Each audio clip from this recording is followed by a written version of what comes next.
तो what's up wrestle fans, welcome to wrestle bulletin. तो guys, इस वीडियो में हम लोग बात करेंगे आज की इंटरेस्टिंग रेसलिंग अपडेट्स के बारे में। तो बिना देरी के बढ़ते हैं अपनी पहली अपडेट की तरफ।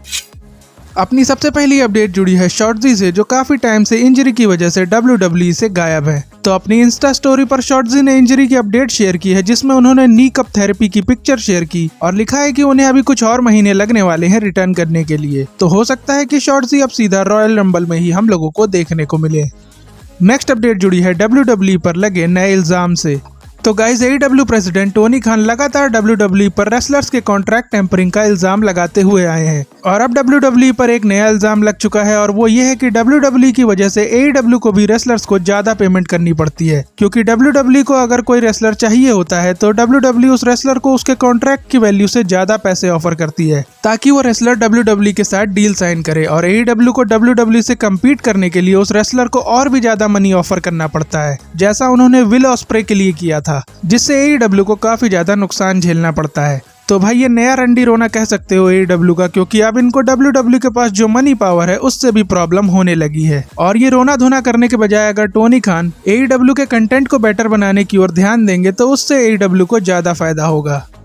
अगली अपडेट जुड़ी है बॉबी लैशली से। तो भाई, बॉबी लैशली WWE से कॉन्ट्रैक्ट एंड होने के बाद अपने करियर के न्यू चैप्टर, जो कि बॉक्सिंग होने वाला है, उसके लिए काफी जोर शोर से प्रिपरेशन कर रहे हैं, जिसकी वीडियोस वो अपने इंस्टाग्राम पर शेयर करते रहते हैं और बहुत ही जल्द उनका फर्स्ट बॉक्सिंग मैच भी होने वाला है। तो इसको लेकर बॉबी लैशली के दोस्त बुकर टी ने अपने पॉडकास्ट में बॉबी लैशली को वार्न किया है कि वो इस प्रोफेशन में लोगन पॉल के भाई जेक पॉल से दूर ही रहें, क्योंकि जेक पॉल का रिकॉर्ड बहुत ही तगड़ा है बॉक्सिंग में और बुकर को लगता है कि एज फैक्टर की वजह से बॉबी लैशली बहुत स्लो है इस प्रोफेशन के लिए, जिसकी वजह से बॉबी लैशली को इस एज में ये प्रोफेशन चूज नहीं करना चाहिए था। और मेन बात तो ये है कि बुकर टी की ऐसी बातों से कई सारे फैंस भी एग्री कर रहे हैं, क्योंकि हर कोई बॉबी लैशली को रेसलिंग करते हुए ही देखना चाहता है। तो देखते हैं कि बॉबी लैशली अपना पहला बॉक्सिंग मैच जीतकर उनके ऊपर डाउट करने वालों का मुंह बंद कर पाते हैं या फिर नहीं।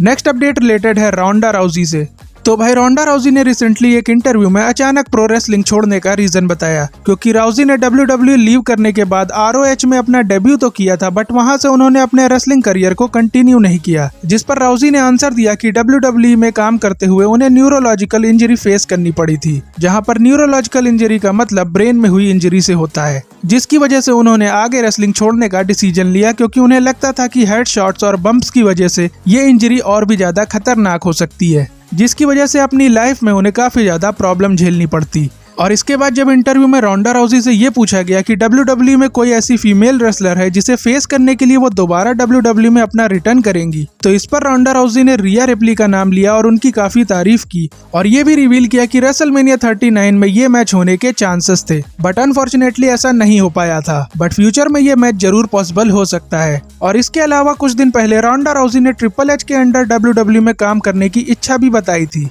तो यहाँ से लगता है कि रोंडा राउजी का इंटरेस्ट धीरे धीरे फिर WWE की ओर बढ़ रहा है, और अगर अभी WWE रोंडा राउजी को कॉन्ट्रैक्ट ऑफर कर दे तो ये भी हो सकता है कि वो रॉयल रंबल में सबको शॉक कर दे अपनी अपीयरेंस करके।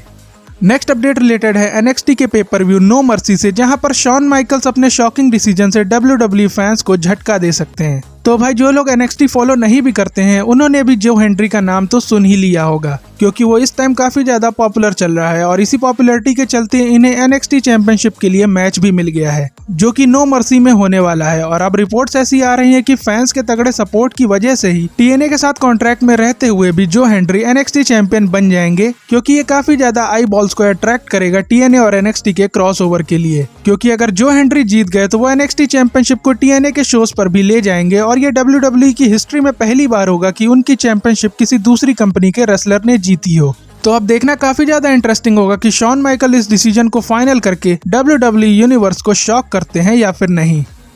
अगली अपडेट जुड़ी है जॉन सीना से। तो भाई, रिटायरमेंट टूर तो जॉन सीना का 2025 से स्टार्ट होना है, बट ऐसा लग रहा है कि जॉन सीना ने अपना इंटरव्यू टूर अभी से स्टार्ट कर दिया है, क्योंकि रोज रोज किसी इंटरव्यू में जॉन सीना कुछ ना कुछ इंटरेस्टिंग अपडेट शेयर करते हैं। और इस बार जब इंटरव्यू में उनसे 17 टाइम चैंपियन बनने के बारे में क्वेश्चन किया गया तो जॉन सीना ने भी ये माना कि कुछ long term story line ideas के थ्रू ये पॉसिबल हो सकता है, बट मैं किसी और का स्पॉट नहीं लेना चाहता क्योंकि मैं 2018 से पार्ट टाइमर हूँ और मैंने एक भी मैच नहीं जीता है, तो मैं चैंपियनशिप अपॉर्चुनिटी डिजर्व नहीं करता। और उन्होंने ये भी कहा कि रॉयल रंबल, एलिमिनेशन चेंबर और मनी इन द बैंक एक शॉर्टकट हो सकता है टाइटल शॉट के लिए, बट रिटायरमेंट टूर की स्टार्टिंग से ही मेरा ज्यादा फोकस मैचेस को जीतने पर होगा, जिसके बाद दिसंबर एंड तक हो सकता है कि मुझे टाइटल अपॉर्चुनिटी मिले। अब जॉन सीना का ऐसा आंसर सुनकर लग रहा है कि रिटायरमेंट टूर पर जॉन सीना का सिंगल्स मैच जीतने की कोई स्ट्रीक चलने वाली है, जिसकी वजह से जॉन सीना एंड में क्लेम करेंगे वर्ल्ड चैंपियनशिप के लिए। बट अगर WWE उन्हें डायरेक्ट भी मौका दे देती है तो मुझे नहीं लगता कि किसी को कोई प्रॉब्लम होगी, बल्कि इस बार फैंस खुद ही जॉन सीना को 17 टाइम वर्ल्ड चैंपियन बनते देखना चाहते हैं।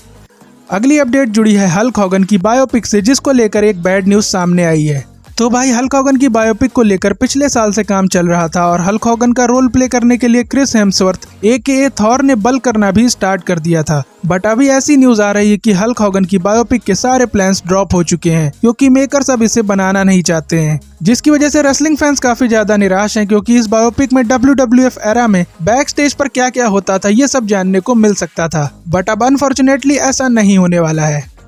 अगली अपडेट जुड़ी है मैट कैराडोना AKA जैक राइडर से, जिन्होंने एक बार फिर से WWE में अपनी फ्यूचर अपीयरेंस को टीज किया है। तो एक इंटरव्यू में उनसे TNA में रिटर्न को लेकर क्वेश्चन किया गया क्योंकि वो पिछले 4 महीने से इंजर्ड हैं, बट अब उन्होंने बताया कि वो रेडी है रिटर्न करने के लिए और वो जो हेनरी और जॉर्डन ग्रेस की तरह WWE और TNA के क्रॉसओवर का पार्ट बनना चाहते हैं, क्योंकि वो मानते हैं कि उन्हें अभी WWE में बहुत कुछ अकम्प्लिश करना है, जिससे साफ पता लग रहा है कि जैक राइडर कितना भरे बैठे हैं WWE में रिटर्न करने के लिए। बस उन्हें एक चांस चाहिए, जो कि उन्हें बिलीव है कि TNA और WWE की पार्टनरशिप की वजह से उन्हें जरूर मिलेगा। तो देखते हैं कि जैक राइडर AKA मैट कैराडोना हम लोगों को WWE में एक बार फिर से कब देखने को मिलते हैं।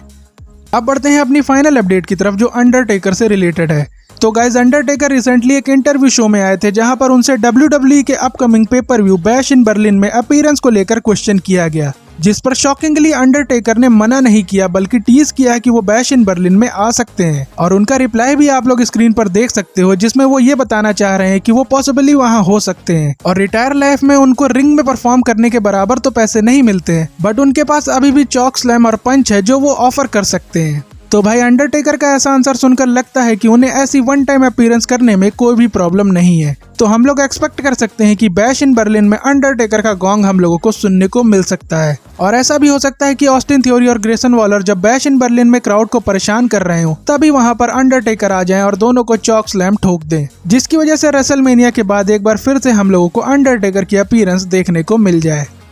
बाकी गाइस आज की वीडियो यहीं तक थी और WWE के तगड़े वाले फैन हो तो चैनल को सब्सक्राइब जरूर कर देना, वीडियो को लाइक शेयर करना मत भूलना। और अब आपसे मुलाकात होगी नेक्स्ट वीडियो में, तब तक के लिए जय हिंद जय भारत।